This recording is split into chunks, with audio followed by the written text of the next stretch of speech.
Thank you for joining us this morning, both in person and for this short CME program on personalizing and advancing modern treatment approaches to prostate cancer. For those of you in the live audience, we appreciate you getting up early. Although you're a urologist, you get up early. All right, this is our description. My colleague, Dr. Barata from Tulane, joins me this morning, and we have support from a number of sponsors, including Astellas, AstraZeneca, Janssen, Merck & Company, and Sanofi Genzyme. Housekeeping, for those of you who are live with us, if you would just silence your devices. And if you're joining us virtually, please make sure that you complete the pre-event survey and answer the polling questions as they appear on your screen. My disclosures, Dr. Barata's disclosures.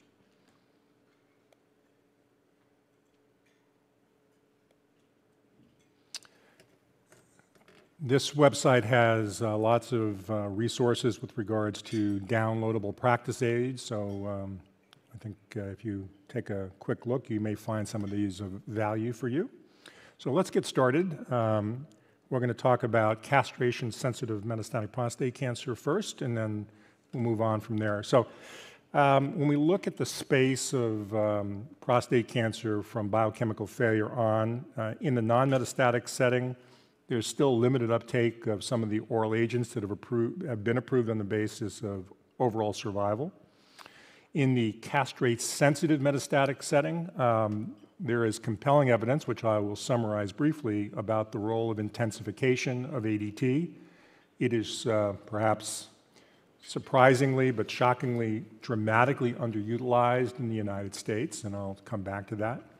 And in the mCRPC setting, there's still multiple lines of therapies that many patients do not receive. So when you think about the available therapeutics and the developments in therapy options, there's a lot of educational deficits among the clinicians who practice. So a case, which we'll come back to in a bit, but this is a 60-year-old gentleman who sees you in consultation. 5 years ago, he had a PSA of 12, ultimately underwent a prostatectomy. You see the pathology, Gleason 7 with tertiary 5. Biochemical failure, shortly thereafter, got salvage radiotherapy. Did okay, but 3 years ago, biochemical failure, he gets imaged. He has a solitary sacral bone met. Somebody sticks a needle in it. It's positive. He gets radiotherapy to the area with 6 months of ADT. Now, when you see him in clinic, he's asymptomatic. His PSA is 66. His ECOG is 0. Hemoglobin 11. His testosterone has recovered, 455. CT of the chest, abdomen, pelvis. Bone lesions, no other evidence of disease. A bone scan is done. Abnormal bone scan. All right, so clinical state. So Howard Scher, 21 years ago, published the clinical states model. It didn't look like this, it was much simpler. But one of the things that, how important that was it began to make us think about the disease in subsets. We all recognize the heterogeneity of the disease, but Howard sort of asked us to think about the disease in buckets, which were both clinically relevant as well as helping us do clinical research. This is a modulation of that, and you see additional buckets. Many of them have therapy options. And we begin to change how we do clinical research as well as clinical management on the basis of this. So let's step back for a second and think about prostate cancer. Again, this is an extremely heterogeneous disease. You all know that. But one of the other things that doesn't get discussed a lot is that it's also, for a solid tumor, one of the diseases that's managed by a disparate group of clinicians. So there are community urologists who take care of this disease. There are large urology group practices that have advanced prostate cancer clinics with sophisticated management. There are community medical oncologists, and depending on where those community med-oncs practice, they may see some of this disease or they may not see very much if they're located near large urology group practices with advanced prostate cancer clinics. There are GU med-oncs like my colleague and I, and then there are radiation oncologists both in the community and academic centers. All of these folks manage patients with advanced prostate cancer, And how these patients are managed does differ to some extent based on which clinician is taking care of them. Hormone sensitive and castration sensitive doesn't mean always hormonal therapy naive. As we know, hormonal therapy is used with or without evidence at a variety of different places in the disease course. There has been a dramatic leftward movement of therapeutics. We are using therapies that were approved in mCRPC now in castrate-sensitive disease or non-metastatic castrate-resistant disease, and this is a paradigm that will likely continue. We in the United States are finally caught up with some of the rest of the world that PSMA PET-CT is here. Its commercial use is rolling out across the country. Some parts of the country have more access, but eventually it'll become our standard of care, as well as a likely approval of a therapeutic agent. So the era of theranostics is upon us. Oligometastatic versus polymetastatic disease is relevant, and prostate cancer genomics has made significant leaps, although its integration in clinical practice varies a bit. So just a word about oligometastatic prostate cancer. How do we define it? Remember, oligometastatic is not just a relevant issue in prostate cancer, all solid tumors. But in prostate cancer, it's obviously become increasingly important as next-generation imaging becomes more available and viable.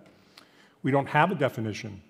Theoretically, it's a clinical state that represents potentially a state where there's low-volume disease, and it's a clonal disease, where you may be able to control some of those low-volume metastases, potentially cure somebody, maybe change the natural history. We don't know the answer to these things, but the challenge is upon us. So intensification in castrate-sensitive metastatic prostate cancer. So just a backstory. So I happen to be one of the co-authors of CHARTED, which was the US trial that led to the paradigm shift. And I will tell you that when that trial was planned, within ECOG, Chris Sweeney, who is a leader in this field and was obviously a far-thinking individual, recognized that docetaxel was a very active drug in castrate-resistant disease, although it didn't move the needle very much in terms of survival. But any clinician who gives docetaxel to symptomatic patients recognize this is one of the most active therapies we have.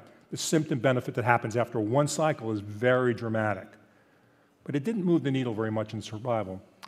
I will tell you that Chris then asked the question, this is an active therapy, and if we intensify early, meaning in the castrate-sensitive setting where there was some suggestion that the potential for tumor kill might be different, it would make a difference. So I was at the table, I supported the trial, I thought there was not a single chance in hell it was going to be a positive study. But it was an important study, it got done, and in fact it was a strikingly positive trial.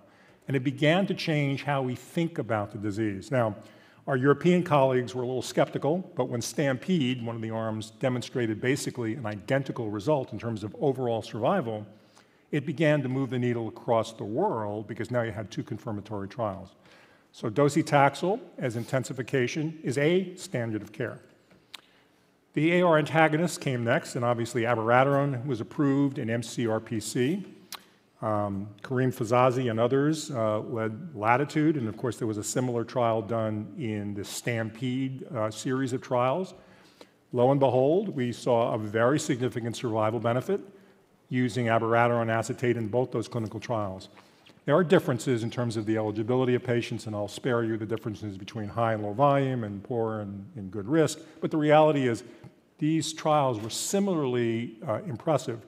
Stampede, trial that's done in UK, is a framework where you add randomized trials one after another, and they've done a spectacular job in doing lots of studies.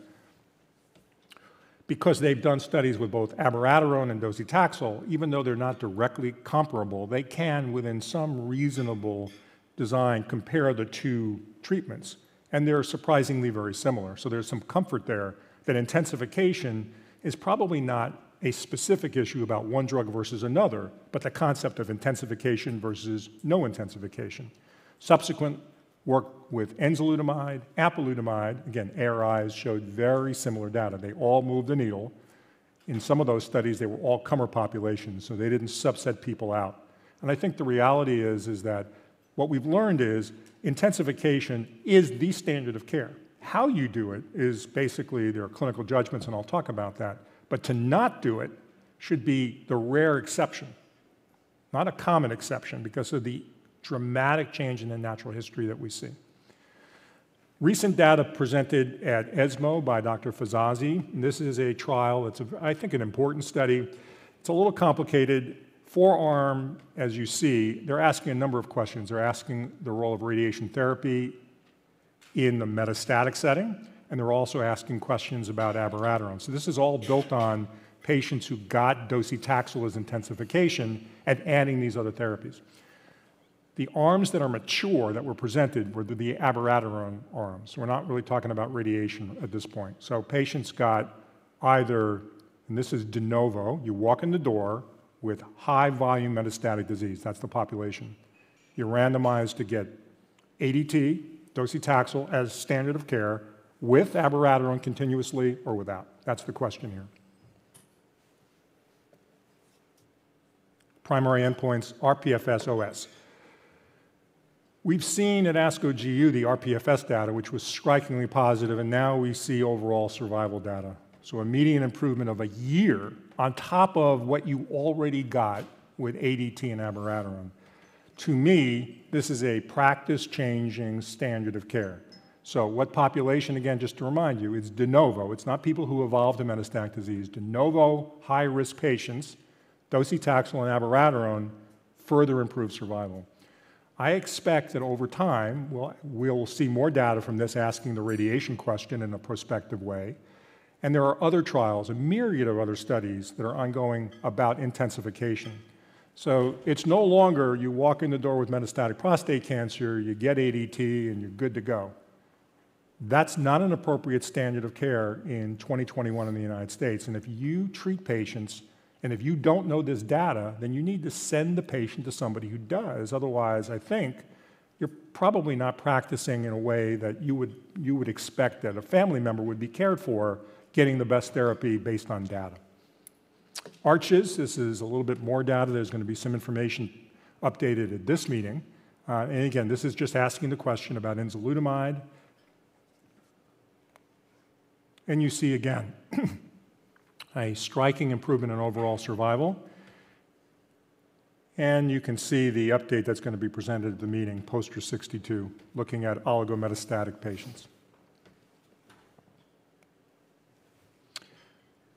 So this is real-world data. And again, despite the fact that the data that we briefly looked at and that you are all aware of shows a striking improvement in overall survival, look at the tiny fraction of patients that are getting intensified. Estimates are that only 30% of patients in the US are receiving intensified therapy. I think it's a significant indictment in terms of how we take care of patients. Think about it. The docetaxel data has been around for, it's almost 10 years. This isn't like new stuff, right? And it's not being applied broadly in the community. And again, it's obviously not being applied broadly in the community by lots of folks. This isn't one group of clinicians who aren't doing it. It's broadly. And I think, in fact, some community oncologists, medical oncologists may not be applying it because they don't see these patients very often, or they make a judgment about frailty of patients not being able to tolerate therapy. The reality is some of these studies have very good quality of life data. The EMA, the European Medicine Association, always requires quality of life data, and the quality of life data is very compelling to suggest people do very well. They actually do better when they get intensified as opposed to doing worse. So given the fact that there's really no comparative data, how does one make a decision about which intensification you're going to use? So again, no level 1 evidence. There are certain features, right? So clinical factors. All of these therapies, docetaxel, abiraterone, the ARIs, have toxicity profiles that are well known. And there are times that a patient's sort of clinical factors would dictate. So a patient who walks in the door who has castrate-sensitive metastatic disease doesn't meet a de novo definition, but has a PSA of 4.7 and has extensive bone metastases. You wonder about the AR production of that disease and the fact that it may have more of a neuroendocrine phenotype. That may be a patient you would opt to give docetaxel to as opposed to an ARI or abiraterone. Patients who have significant heart disease, walk around with an A1C of 14, maybe abiraterone is not the best choice for that patient. So there are certain clinical factors that help you make a decision. In some of the data, for example, in the ECOG charted study, what's called low-volume ECOG, long-term follow-up suggests that those patients probably don't benefit from docetaxel. So I would not give docetaxel to that patient. High-volume disease, there's greater choices. So the reality is that these are some of the factors that you need to understand. And then there are some patient factors, right? Because it's, when you have, if you get to a point with a certain patient, you say, all of the therapies that we have are on the table, you have patient preferences. So we all take care of patients who basically say, Doc, I hate taking pills. I want this over with in my life. Well, docetaxel is over with in 18 weeks, and it's relatively well tolerated. You have, the patients who, had Aunt Emma had breast cancer therapy 94 years ago, and her ears fell off, and he doesn't want that. So you're not going to give chemotherapy to that patient. And then there's perceived versus actual quality of life, right? There are certain people who say, I don't, you've described this toxicity. They think it's a lot worse than it's likely to be, but I don't want that. Okay, patient involvement. And then there are economics. In the United States, as you all know, if you're a Medicare patient, I can give you parenteral therapy without too much trouble. But any of these oral agents have significant copays for some folks. So there are occasional patients who, their copay is whatever it is, they can't afford it, we can't figure out a way to support it, and parenteral therapy, docetaxel, is the choice. That fortunately doesn't happen very often, but occasionally it does. All right, so we're going to go back to both our audience virtually and the audience here. This is the same patient that we talked about before, and I'm going to ask you to sort of rethink your choice. Just to remind you briefly, 60-year-old who has recurrent prostate cancer. Somebody decided back in the day to give him oligometastatic therapy before probably oligometastatic therapy was a thing. And of course, now the patient has progressive disease. Now he's got extensive bone mets. He's asymptomatic. PSA is 66. And his T is 455, so he is not castrate. So your choices, restart him on ADT, ADT plus abiraterone, ADT plus docetaxel and abiraterone, ADT plus radium-223, ADT plus docetaxel and enzalutamide, or if you're not quite sure, you're going to sort of check it out. Go ahead and vote.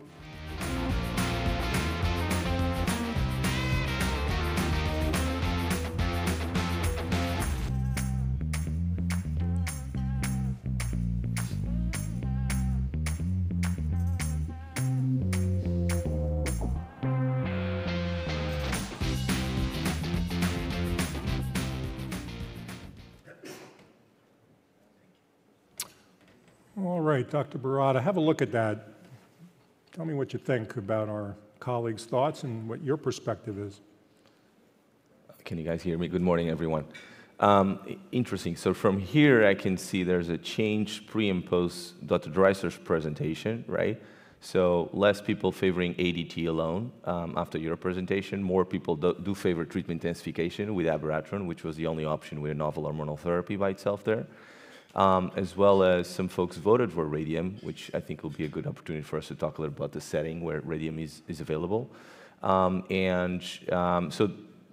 I would say, most of us were paying close attention to what you said. For a patient who developed clear M1 by conventional scans, bone and CT scans in this scenario, regardless of volume of disease, I think doing treatment intensification is for most patients the standard of care. We should do that. And offering a novel hormonal therapy, whether it's abiraterone or enzalutamide or apalutamide, would be appropriate in my view. Just a reminder that the role for radium is in the castration-resistant disease based on Alcinca data. So probably not here. And then, as Dr. Dreisser also mentioned, we're figuring out triple therapy. It's for de novo high-volume metastatic hormone-sensitive disease, so it would not be applied here. And by the way, the trial was done piece one with abiraterone and docetaxel.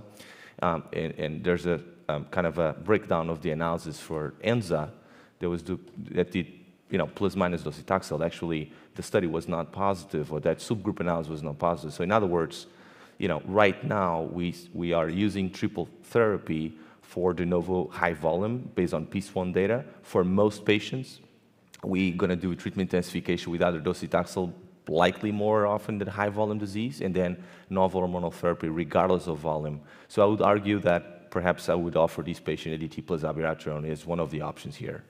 So, one of the things I get asked not infrequently is, today when you see a patient in clinic, so this guy, you see him in clinic and you're trying to have a conversation, the data that I just blew through is because you're a group of physicians and, you understand the issues, but this is a really complicated discussion with patients, right? Back in the day when we were talking about ADT alone, if we're doing our job right, we spend a fair amount of time talking about ADT-related toxicity, right? There's a lot more conversation today because of what we know about the downstream stuff. And even that's a complicated conversation, getting somebody started.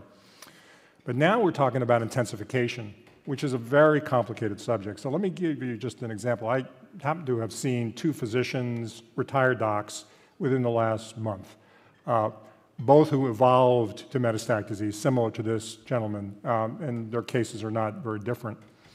One's an orthopedic surgeon, so you could argue maybe not as sophisticated as others, but seemed like a nice guy. The other was a retired pulmonologist. So I talked to them about ADT, natural history of the disease, toxicity management, the things they need to do in terms of changing lifestyle, the things that we have to do because of ADT.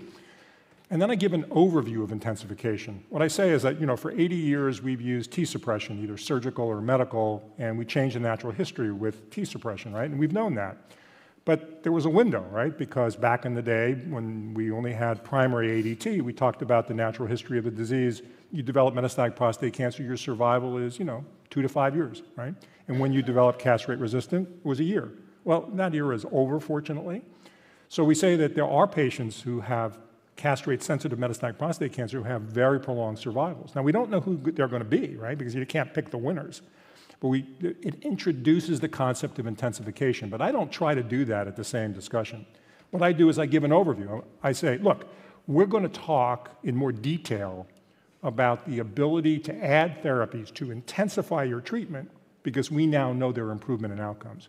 So it sets the stage. I may give them, if I know that I may be talking about abiraterone or enzalutamide or something, I may give them some pre-printed material and say, hey, take this home. We're going to cover this in more detail when you come back. And I bring them back 4 to 6 weeks later, make sure they're doing okay. By then, their T is suppressed. If they're doing okay or not doing okay, we can address that. But at that visit, I'll talk about intensification. Because again, the shock of, I'm about to take away, something that's important to drive your metabolism, and then try to do intensification and make a decision is just too much. So I found that breaking that up, and as I've talked to other colleagues around the country, almost all of us do similar things, mostly because it just makes sense. It wasn't any great insight. It's too much for the patient to absorb. And I found that works much better. How do you go about things? No, I fully agree with you. That's right on. And by the way, you and others actually planned that in the trials. So in all these trials that Dr. Dreisser just alluded to, you plan for starting ADT and bringing the other couple, right, on this cocktail and treatment intensification arm, actually was allowed within 12 weeks, if you will, for most of the studies, which is exactly what happens in clinical practice. And that's what I do as well. All right. So let me see. Oh, I'm reaching for my glasses and they're not on my head. All right, so we got a couple of questions and I'll ask the first one to Dr. Barata. So if a patient progresses to mCRPC, do we continue ADT? And if yes, should we change to another? Yeah, great question. So castration is the backbone of everything we do in the advanced setting. Actually, up to now, is still the most effective treatment one could offer to patients with advanced prostate cancer. So the short answer would be yes. You should get your patients remain castrated.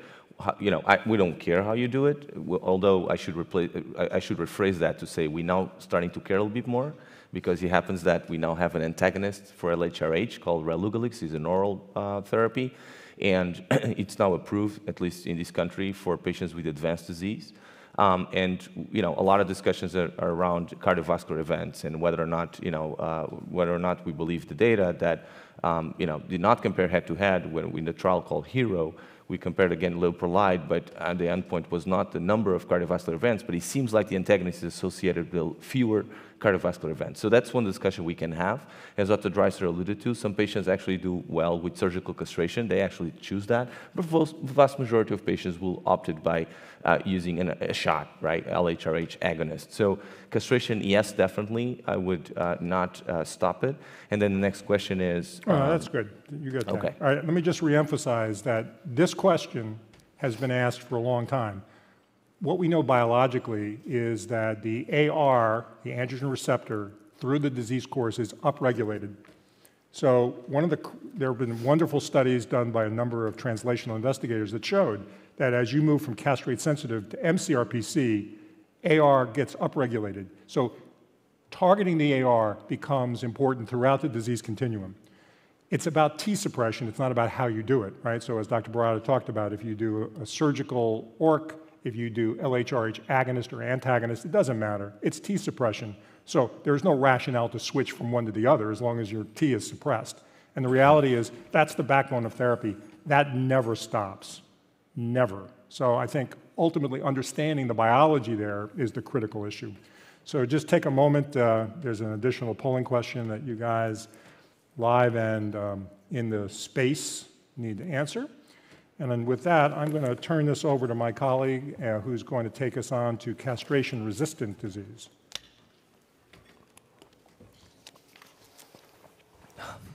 Thank you, Dr. Dreisser. Great talk, as always. All right. Good morning, everyone. Once again, thank you for being here. Thanks for having me. And good morning virtually as well. All right, so we're going to be talking a little bit about castration-resistant disease. We'll start in the non-metastatic space, and then we'll move on to metastatic. And I'll be using the term metastatic, non-metastatic based on conventional scans, and I predict we'll have a little bit of discussion at the end about that. And we start with data from Dr. Smith, right? So this is actually a control group from a trial that was discontinued that basically shows the natural history of patients with non-metastatic castration-resistant disease by conventional scan, CT and bone scan. And as you can see, there's an association with either, a PSA, absolute numbers on the left, and also doubling time. The higher you have, or the shorter doubling time that you have, the shorter is the interval until you actually develop disease in the scans. We now know the term as metastasis-free survival, or time to metastatic disease, if you will. So that's a term that I'm going to be talking a little bit more, but just a reminder that actually PSA is helpful in this scenario. All right, and we're not talking a lot about this until a few years ago, but again, it's one of the, I really like this setting for a number of reasons, but I really like it because that's actually what happens in clinical practice, right? So unfortunately, we cannot cure everybody with localized disease, whether you do surgery, whether you do radiation plus minus a certain duration of hormones. Some patients will recur. And at some point, sooner or later, you will treat them with ADT, right? You suppress their testosterone. And at some point, they will develop castration disease. You scan them, you don't see disease in CT and bone scans, and what do you do? And so these three trials, Prosper, Spartan, and Aramis, actually ask the same question.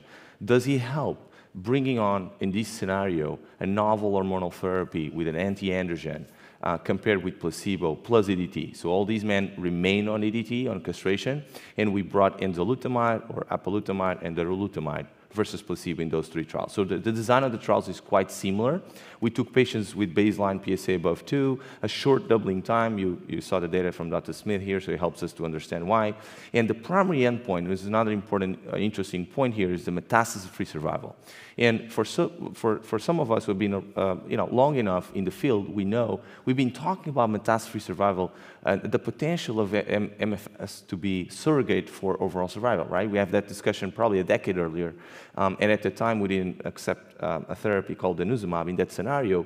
But the bottom line is we all felt that there's something about metastasis-free survival that could predict overall survival.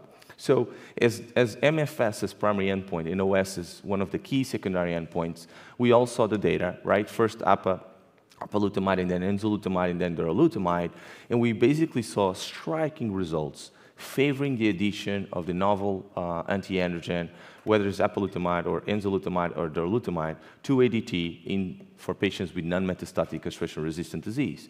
And you'll see the hazard ratio is quite little, which translates into a significant reduction in terms of distant progression or metastatic disease or death, as you see there, up to 70% in some scenarios there.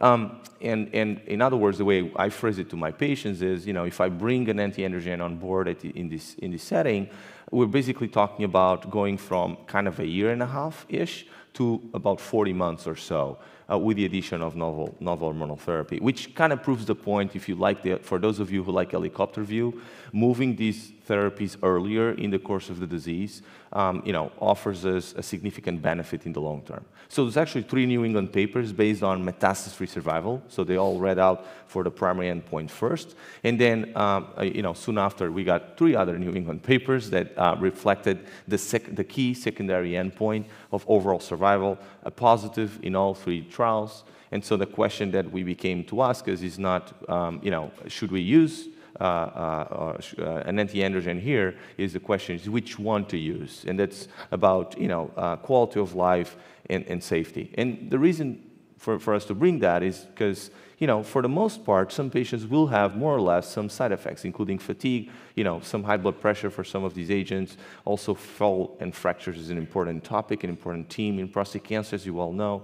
And so, we basically have now the standard of care based on prosperspartan and aramis as the use of these novel anti-androgens in combination with ADT for men with non-metastatic CRPC, not only because you are able to delay metastasis-free survival, but you're also able to prolong clinically significant prolongation of overall survival. And I did not show you quality of life data, but actually the quality of life data goes in line with what Dreisser said in a different setting, that patients actually don't do worse, actually seem to do better on these novel therapies. All right, so I would like you guys to take a moment and answer follow-up polling question about these 3 trials in the non-metastatic space. Again, patients who were on hormones develop progressive disease, and I basically went through the data, level 1 data in this setting. All right, let's move on, and now we're going to move on to some of the highlights, recent highlights, I should say, in patients who have disease in the scans and also castration-resistant disease. So now we're shifting gears here to metastatic castration-resistant prostate cancer.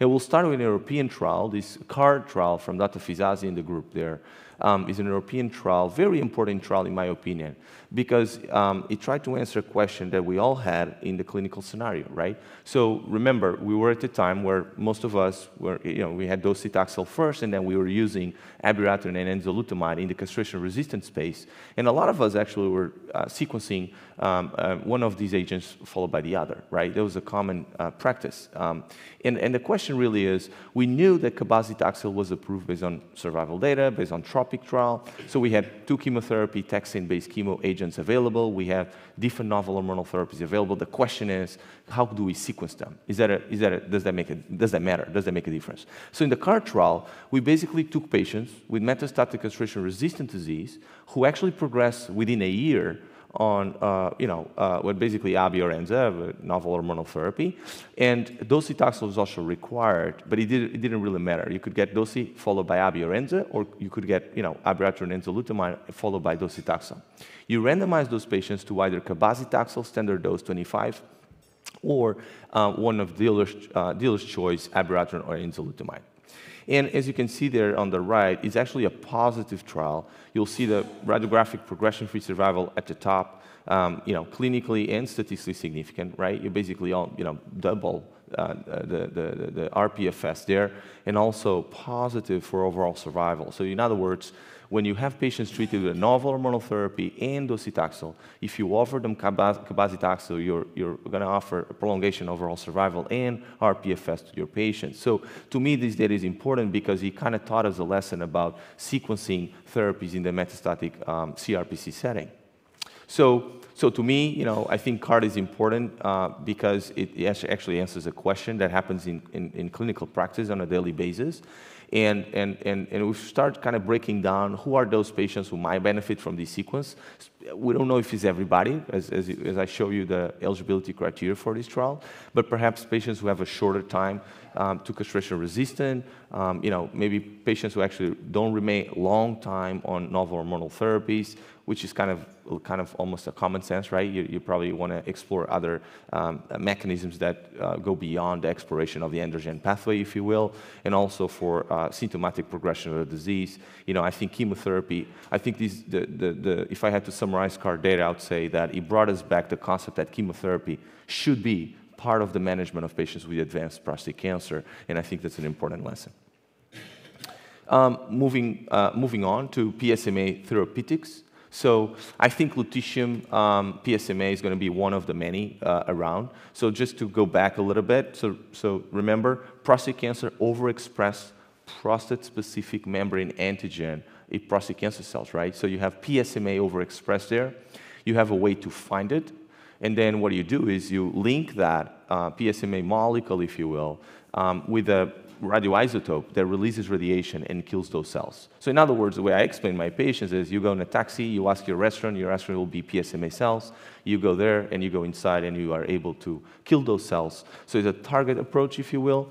And Vision was actually a large international phase 3 trial that asked the question late in the game, because this was post-novel hormonal therapies, post-chemotherapy, at least one line, no more than 2 lines of chemo, and asked the question, you know, adding lutetium PSMA to best supportive care, is it better than best supportive care? I should just mention that the supportive care, or was considered best supportive care here, was kind of limited because it was limited to the novel hormonal therapies that you can use, for the most part, abiraterone or enzalutamide. You were to repeat one if patient had received both. And also, the chemotherapy was not allowed, radium was not allowed. So it was kind of a limited, so steroids were allowed, radiation therapy was allowed. So some of my patients on this trial actually got radiation as best supportive care in addition to lutetium. And it was planned for 4 up to 6 doses once every 6 weeks. The data is quite striking, as you can see, right? So it has shown not only a prolongation of radiographic progression-free survival, which to me is clinically significant, you know, almost 9 months there, favoring lutetium PSMA, and also a prolongation overall survival there, 15.3 months. So in other words, we're all expecting this therapy to be available, all of us. We'll see what the FDA is going to say about it, but I can tell you, after Vision closed, we had an expanded access. And it was, I don't remember, I'm not that old, so I haven't been around for that long, but I can tell you patients were flying from all over the country and actually all over the world coming to see us in other places in the United States. Had a study open, number one. Number two, after we had the Vision closed for accrual, and we opened expanded access to lutetium PSMA, we actually saw the same movement. So we're still having patients coming in. And that's so true that the program was actually discontinued or shut down quite recently because of the demand. So the reason I'm telling you this story is because I want you to, understand this. This is going to be part of the management of patients with advanced prostate cancer. And the question is not when. I think the question is not if, is when.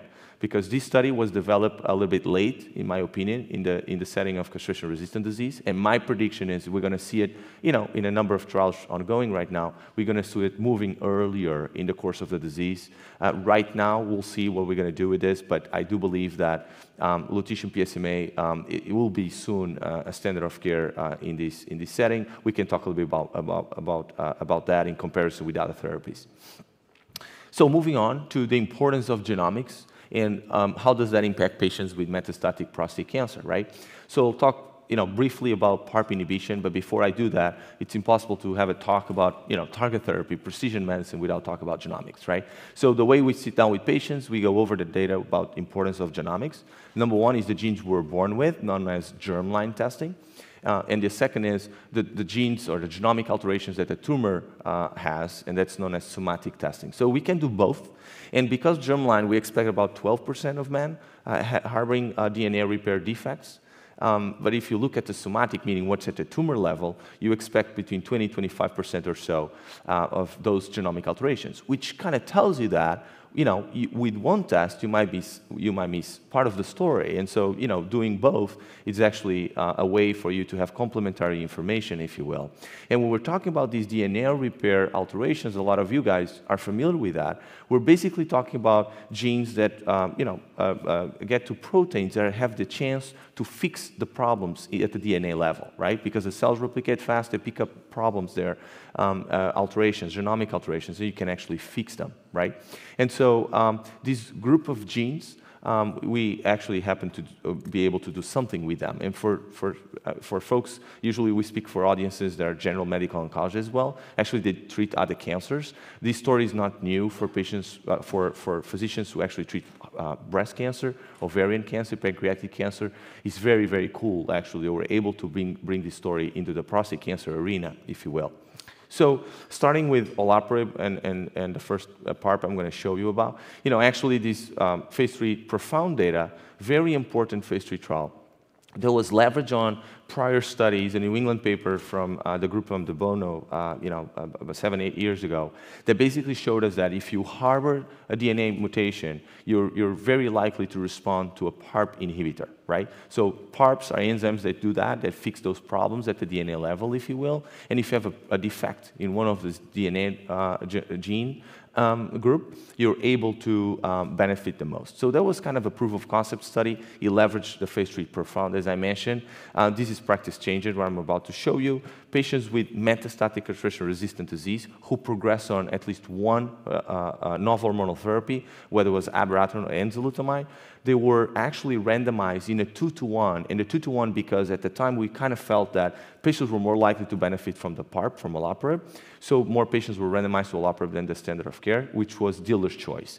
And dealer's choice here was either, was the novel hormonal therapy you have not used, so abi or enza in this scenario. We separated in 2 cohorts. You have the BRCA1/2 ATM in one cohort, and then you have the other alterations, more, less frequent alterations, like RAD51, CDK, etc.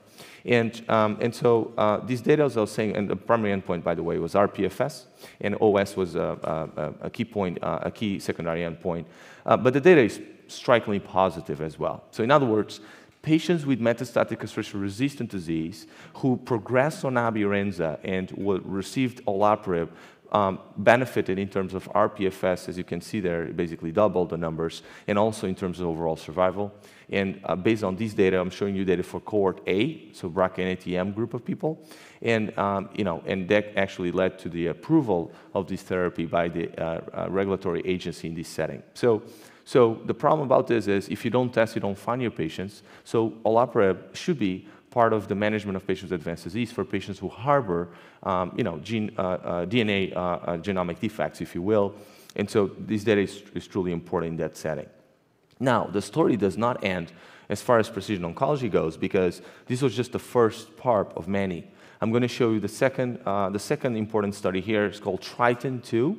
It basically investigated a different PARP inhibitor that some of you know as rucaparib. And this study is a smaller phase 2. Everybody got rucaparib, so it was a proof of concept. Response rate was the primary endpoint.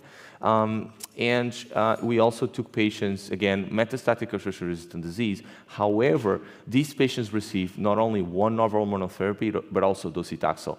And you'll see why that's important in a second. So here's the data, or the efficacy data of interest, right? On the left, you have the overall response rate by imaging, and that's about 43% or so for partial responses and complete responses. And then on the right, you have the PSA responses over 50%. So this is quite important data here, again, for selected individuals with homologous recombination deficient genes, which is a way for you, is a process through which you can actually fix those bugs at the DNA level. And so the summary of this is actually we're now able to offer olaparib and rucaparib to our patients with advanced castration-resistant disease. Olaparib had full approval based on profound data. Rucaparib has this breakthrough designation, is accelerated approval, if you will. It's not full approval because we need the data from Triton-3 that's ongoing, and if that data is positive, then it became full approval. One of the differences of this approval has to do with the setting, right? So in oncology, a lot of the way we develop therapies and they become available is based on the setting where we develop them, right? So olaparib is approved for patients with germline or somatic homologous recombination gene defects, post-enza or abiraterone, whereas rucaparib is actually approved for BRCA1, BRCA2, which was one of the cohorts in that Triton-2 trial, and it was basically patients who have received abi-enza and at least one line of taxane-based chemo, usually docetaxel. So that's that. Now, there's more PARP inhibitors being explored in prostate cancer. I'm going to go briefly over them. One is, it's the Galahad study, the phase 2 study with niraparib, right? And niraparib is another PARP inhibition. Here we explore, in this Galahad study, we're just taking biallelic DNA recombination deficient mutations here. So, so we had to pre-screen a lot of patients to find our patients of interest. And I think I have the data here. Here it is. So you'll see the breakdown by BRCA1, BRCA2 compared with non-BRCA genomic alterations. And what I think the teaching lesson from this data here, or one of the teaching points would be that you'll see a differential response with 62% for BRCA1, BRCA2 compared with about 23% or so for non-BRCA1/2 genomic alterations, and that's also true for the other endpoints like PSA decline or PSA responses and circulating tumor cell conversions. So in other words, I think these data, together with other pieces of data, kind of start teaching us another lesson, and that is not all homologous recombination deficient genes are the same, and probably some will drive more a more predictive value to PARP inhibition than others, right? So that's at least my take home from the niraparib data, very important data here. In addition to that, I should say that actually quality of life was maintained, which actually was true across the use of PARP inhibition in the prostate cancer scenario. So safety and quality of life, it should not be a reason for us not to use it. Moving on to talazoparib from Dr. De Bono, this TALAPRO trial. Again, here's the breakdown for PFS by BRCA1/2 and non-BRCA and overall. And the kind of similar message that we saw previously, right? So if you harbor BRCA1 or BRCA2, you had a median PFS of almost a year, compared with about 3 or so months, 3.5 months for patients who did not harbor BRCA. I think the take-home message again is that it doesn't seem like all the genomic alterations confirm the same predictive value. And once again, talazoparib was actually really well tolerated in general. And as we started using it more and more, we kind of get used to some of the potential side effects, like some cytopenias, if you will, some fatigue. We're kind of managed that quite nicely now because we're using it more and more, if you will. And the story is not over, right? I could keep going on. This is some of the ongoing studies, but guess what? Things are moving so rapidly that, for example, PROPEL, we already got a press release showing that it's actually a positive study for RPFS, I believe. We have not seen the data, so I don't know what the data is going to look like, but just to give you an idea that a lot of the story with PARP inhibition is not only monotherapy, but I predict in the future we'll have ways where we're actually going to compare, or we're going to combine PARP inhibitors with what's considered standard of care for patients with metastatic disease, and that's the reason why we put this slide up for us today. All right, and talking about combinations, just a word about combination with Cabazidoxal, right? So there's a number of ongoing trials with Cabazidoxal, not only in the CRPC space, but also in the hormone-sensitive space. Dr. Dreisser alluded to that earlier today. But I would like to highlight for 15 seconds or so the combination of Cabazidoxal with carboplatin in metastatic castration-resistant disease. So a lot of us were actually waiting for this data to get published. This data from Anderson, Dr. Paul Korn and others, and Anna Parisi and others. Important data because remember, we still don't have an approval for a platinum in the prostate cancer world, even though a lot of us actually still use it in our clinical practice, right? So they asked the question whether or not the combination of carbo-Cabazi would be better than Cabazi alone. And actually, we did see a prolongation of not only PFS, but also response rate, favoring the combination. It seems like there's association, that's why we bring it here too, is an association with it higher activity with actually DNA defects, as well as what we call these aggressive variants prostate cancer, known as TP53, RB1s, ATM. So how do you find, and PTEN, how do you find those? Well, you need to test once again, right? And what we're doing now, we're actually doing a next generation sequencing testing. We test these patients quite soon, or quite early, as long as they have stage 4 disease, and in addition to the germline testing that I alluded to earlier. And it seems like patients who harbor those genomic DNA defects are more likely to benefit from the combination. Again, it's a phase 2 randomized study, but nonetheless, I think it's important, and I already alluded to the fact that this combination also being explored in the metastatic hormone-sensitive space as well. All right, a final word for another combination that I think is relevant. So ACES trial, combined abiraterone and apalutamide. So I'm going to talk about that for a second here, and also for another combination of 2 oral agents. So first, Abi with APA. So positive phase 3 trial for RPFS, right? As you can see there, over 22 months versus 60 months for patients who receive a combination of the anti-androgen apalutamide with abiraterone. However, so far we have not seen a difference, statistically significant or clinically significant difference in terms of median overall survival. So I have to say some of us were a little bit disappointed with that because, we kind of thought a lot of times more might be better, but it doesn't seem clearly to be the case. And I kind of bring the data from Alliance group, which basically asked a similar question for the combination of abiraterone with enzalutamide. Actually, this is also a negative study. And so what that tells us that the goal of the game here is probably going to remain, in my opinion, to be about sequencing and not so much, at least for the time being, combining oral therapies, at least as far as we know. Not target therapies, that's a different story, right? We're talking about, agents that continue to explore the androgen signaling pathway, like abiraterone or apalutamide or enzalutamide, if you will.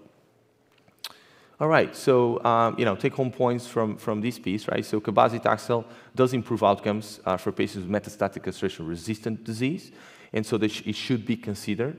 It is a very reasonable strategy for patients. Actually, is really strongly supported for those who have progressive or aggressive disease, rather, and maybe harbor less hormonally sensitive driven disease, if you will. PARP inhibition is important, has clinical activity, and we do have now 2 FDA approvals, so that we have 2 agents that we can use, maybe more in the future, and that opens the door for us to discuss the role of germline and somatic testing, because if we don't test, you don't find your patients. And finally, we have a number of other therapy strategies that are coming very close to become available to us, and that's a good problem for us, right? When we start having a lot of therapies who have shown to make people live longer and live better with prostate cancer. So that's it for the data. I'm going to present you a case. We have a 71-year-old man that coming to see you, let's say second opinion to help him with managing his disease, right? 9 years ago, he had a PSA 8.8, high-risk prostate cancer with a Gleason 4+4, so a grade group 4 there. Scans at the time were negative, and so he was offered definitive radiation therapy with long-term hormones. At the time, it was planned for 2 years, but the patient ended up receiving it continuously. He never stopped hormones. He's coming to see you many years later, right? He doesn't have symptoms from cancer, from prostate cancer. He's having some ADT-related issues because he's been on castration for that long. And PSA now has been rising. It's now 8.6, went down, and now has been rising, actually doubling time. It's about 4.5 months. Testosterone is at suppressed level, 17, and a little bit of anemia, hemoglobin 10.6, normal liver function tests, and you decide to order a PSMA PET scan. And here's the results, of PET scan, PSMA scan in this patient. You'll see, I would highlight a couple of things there. So you'll look at the right femur there, there's a spot. You also see it in the left iliac area there, right? And then on the right side, I think it's fair to say we see at least 2 very hot nodes that are in the context of where we are, very highly suspicious for metastatic disease, right? I don't have pictures for bone and CT scan. I think that might be a point for discussion, whether or not we could see this in the CT scan or not. But anyway, PET scan is positive in this setting. So again, just to summarize it, 71-year-old patient. He does have metastatic castration-resistant disease based on the PSMA scan that I just showed you. He doesn't have symptoms from prostate cancer. If this patient has a germline BRCA2 alteration, what would you advise as far as next step? Would you consider enzalutamide, docetaxel-based chemo, Cabazidoxal, olaparib, or I'm not sure? So take a minute and vote, please.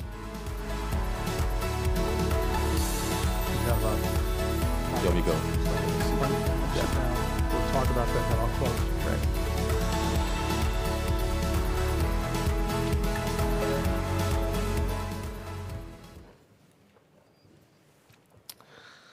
All right, going to ask you, Dr. Dreisser, what are your thoughts about these results?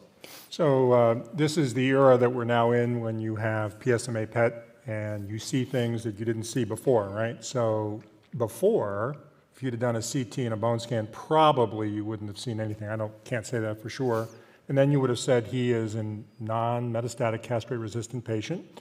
One of the 3 agents that Dr. Barata discussed, enzalutamide, was among your list, and you could say, I know that if I give this patient enzalutamide, there's the potential to improve his survival, so I'm going to think about that. But it's gotten more complicated, right? Those studies were not done with PSMA PET-CT, all right? So as my colleague Matt Smith has said in many instances, he would approach this patient just like he would have approached the patient with a negative CT and bone scan, because we didn't have those more sensitive studies when the study was being done. But there's a tendency for somebody to say, oh, well, I can see stuff, which means I need to target those, right? Stereotactic radiosurgery and piling on. We don't know the answers. I mean, there are 2 small randomized trials in the literature about oligometastatic disease with different endpoints. We don't know what the right answers are. My worldview is to be somewhat conservative. I don't think our patients are washing machines where you basically throw everything at them. So I would be a little bit more conservative. I would say you have castration-resistant metastatic prostate cancer. And at this juncture, in a sense, I'm going to add a drug, right? I'm intensifying, right? I'm intensifying for 2 reasons. I'm intensifying both, because I can sort of, look at the evidence for more advanced disease. But the reality is, I think enzalutamide is a rational choice here, as would be abiraterone, right? Because he's got metastatic disease. You don't have to worry about the indications anymore. So I think from my perspective, that's what I would do. Would I talk about SRS? We have an institutional perspective. We're looking at all these oligometastatic patients. My rad oncs, to their credit, are not treating everybody that walks in the door that stands still long enough to point the beam. We're taking a little bit of a long view, and we're trying to open trials so that we can address these prospectively. I love your answer. I fully agree with you, Dr. Dreisser. My only comment about olaparib in this setting, so remember in oncology we develop drugs by the setting where they were explored. So Profound took patients, yes, with metastatic castration disease by conventional scans, who progressed on at least one novel hormonal therapy, abirenza. So in this scenario, one NHT would be the way to go, whether it would be Enza or Abi, or as Dr. Dreisser mentioned, maybe darolutamide or apalutamide would be all fine, because you could make the point for conventional scans. The PARP, the olaparib setting, would probably be used after that, knowing that the patient is a germline BRCA2, therefore very likely to benefit from a PARP inhibition when the time comes. All right, we only have a couple of minutes left, but there are a couple of questions that I think are important, so I'm going to just pose them, and it's really around genomics. So remember, current guidelines, AUA, Advanced Prostate Cancer Guidelines, and NCCN, germline baseline mutation for every patient with metastatic prostate cancer. That's a standard of care, looking for that 12% of DDR mutations, right? The role of next-generation sequencing in the MCRP space is a different issue, but I think germline as a baseline is an absolute, all right? So there's a question here. Should all prostate cancer patients under active surveillance be tested for germline? Doctor, what do you think? So in general, I don't do it, but if you have family history, if you have suspicions that that might come back positive and the patient is interested, is a discussion that I do have with my patients. But right now, the current guidelines that Dreisser alluded, AWA, but also NCCN, et cetera, we should strongly recommend the discussion for patients with high risk, with recurrent, and stage 4. And so active surveillance obviously is not one of those groups. It doesn't mean you cannot do it. It just means that, we're not entirely sure what we to do with it, because, if you have a BRCA2 patient with a Gleason 6 and you want to consider active surveillance, I'm not entirely sure we still know today what to do with those patients. And so I think we need more data in that setting, but that will be kind of my short answer. All right, so now another question, which gives us an opportunity to talk about the setting for NGS and MCRPC. So should liquid biopsy or bone biopsy be used, or both, if there's no visceral disease? So I am a believer that liquid biopsy in many settings provides useful data. There have been some comparative studies between tissue-based assays as well as liquid biopsies, and in general, they're in the mix. We're getting better with NGS. We all know this is a bone-tropic disease. I'm not a big fan of bone biopsies to get NGS, so in that setting, or actually, to be honest with you, I rarely do a separate metastatic biopsy unless it's being done for a patient going on trial. I will do liquid biopsies for next-generation sequencing in the mCRPC setting. In the germline setting, I tend to use blood tests. There are many commercial assays, so it's relatively straightforward. What's your practice? I fully agree, and I know we're running out of time. I just want to add that, so the data that I showed you is based on tissue for the most part, right? At least the approvals for the PARP inhibition, but also, immunotherapy, for example. But actually true, we all have patients in clinic where we have used liquid biopsy to support the use of target therapy and immunotherapy for selected individuals, and that turned out to be true. Concordance is high, as Dr. Dreisser alluded to, so just be aware that's an option for us in a clinical practice. So if you would just follow up with the polling questions that you see about mCRPC evidence. Again, this is where you go to get your credit, do post-test, and there's information available. And thanks for spending an hour with us this morning. Have a good meeting.